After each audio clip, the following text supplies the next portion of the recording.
This is Dolynny TV. Friends, welcome aboard. It is, of course, the day after, the toilet bowl. And the Oilers, the losers in that, currently tied with the San Jose Sharks for last place in the NHL. And what else do we know, Tyson? Well, we know today that we've gotten reports throughout the NHL that the Oilers are either looking out east for a goaltender or, they were working on something Wednesday and it fell through. Well, what I'll tell you on that front is the plan going into Jack Campbell being in the AHL, that was simply put to allow us to buy time to see if he could figure it out quickly or if we were trading him. You saw the results last night for Campbell in the AHL. Nothing that I wanted to see. That is actually very heartbreaking for Campbell and myself as an Oilers fan. However, that, my friends, must force the Oilers' hand into making a trade sooner than later. So an Oilers trade, I would almost guarantee, is imminent, whether it be imminent tonight, imminent tomorrow afternoon, or following the game against the Seattle Kraken on Hockey Night in Canada. Friends, welcome aboard to the channel. If you are new to Dolynny TV, I would consider hitting that subscribe button. There is a ton to stay up to date with here on the channel, and I'd love to have you aboard. I'd like to say a huge thank you from the bottom of my heart, friends. You have no clue how special hitting 13,000 subscribers today was, because, guess what? The 10-year anniversary coming on Monday of Dolynny TV, and to hit a milestone right before that, that is a great feeling,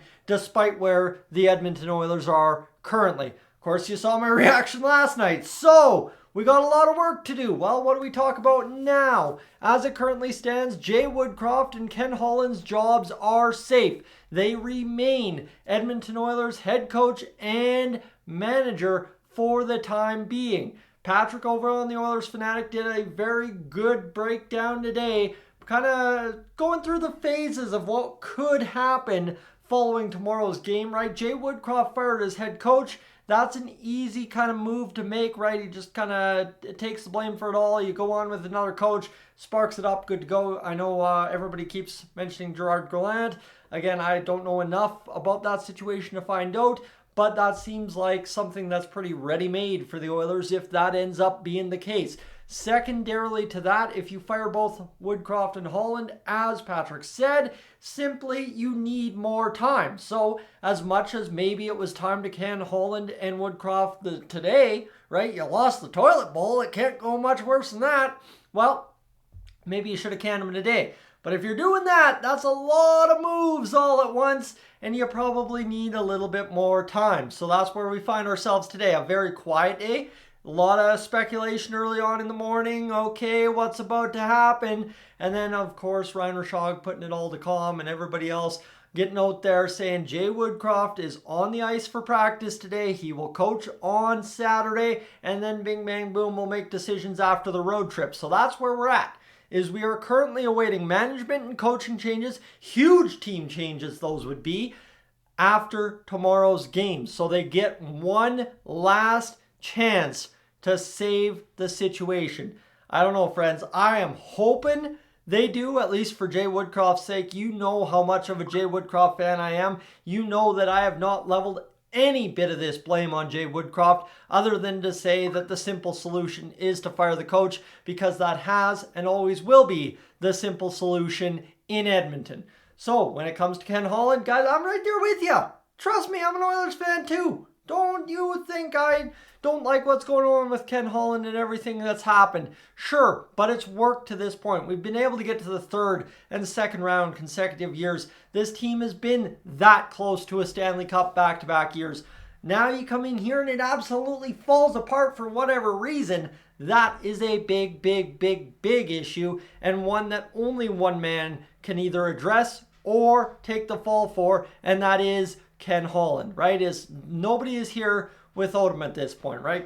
Connor McDavid, honestly, right? How much would he still be here if Ken Holland would have just kept this team being mediocre, losing in the first round, not making the playoffs? Probably not at all. So when we break it down, all right, when we break it down, we are this close to a trade, whether it be for a goalie, whether it be for something else, because of the situation we find ourselves in, the reporting, everything on that topic, but also what happened with Jack Campbell here last night against the Abbotsford Canucks.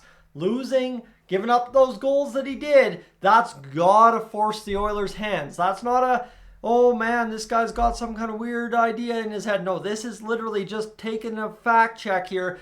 Jack Campbell was given an assignment, get your game on track, and instead immediately choked his performance in Bakersfield. Not saying every goal was his fault and he was the worst goalie on the planet I've ever seen, but you get where I'm going is you'd like to have seen him at least win. That would have been the bare minimum you wanted out of that hockey game, and you just did not get it for Jack Campbell last night. So you gotta move on, and I believe the Oilers are looking at every avenue to do that. So you would assume that that is coming soon.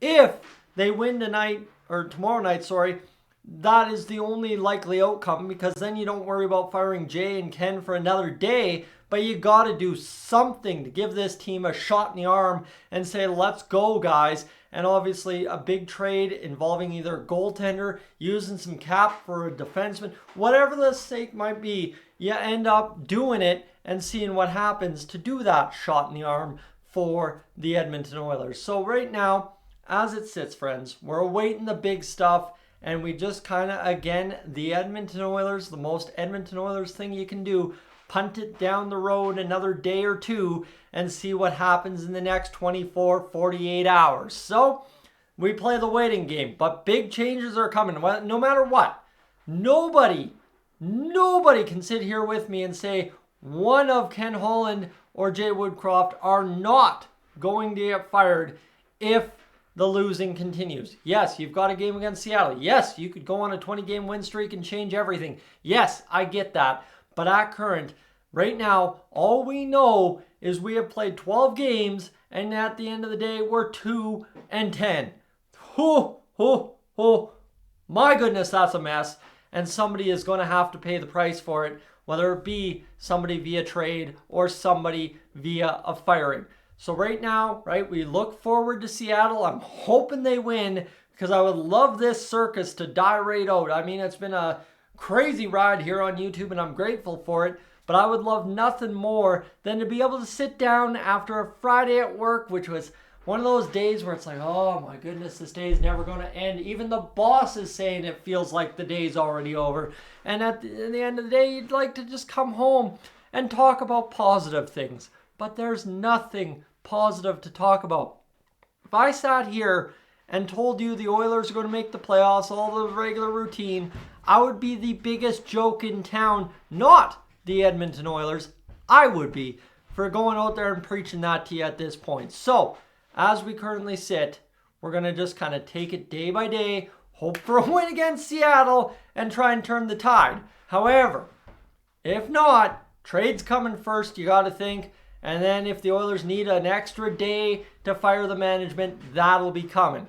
The trade, obviously, I would assume, as long as it's not a Peter Chiarelli 2.0 signing Mikko Koskinen on the way out the door, the trade would be Jeff Jackson approved. Friends, I'm Tyson. This is Dolynny TV. Thank you for being aboard this evening. Really do appreciate you being here. I do want to give a shout out. I haven't done this. You always probably see the hair and the mustache and the beard, usually looking on point as much as possible. Well, I'd like to give a big old shout out to Kingsview Barbershop down there in Airdrie. They always do a fantastic job with me, whatever my silly requests are. So if you're ever going into Calgary for a big weekend, hey, maybe coming next week to go check out the Oilers Bakersfield Condors against the Calgary Wranglers with potentially Jack Campbell on the roster, hey, stop by Kingsview Barbershop and you go see the boys and get all dillied up for a good weekend on the town. Friends, I am up on out of here.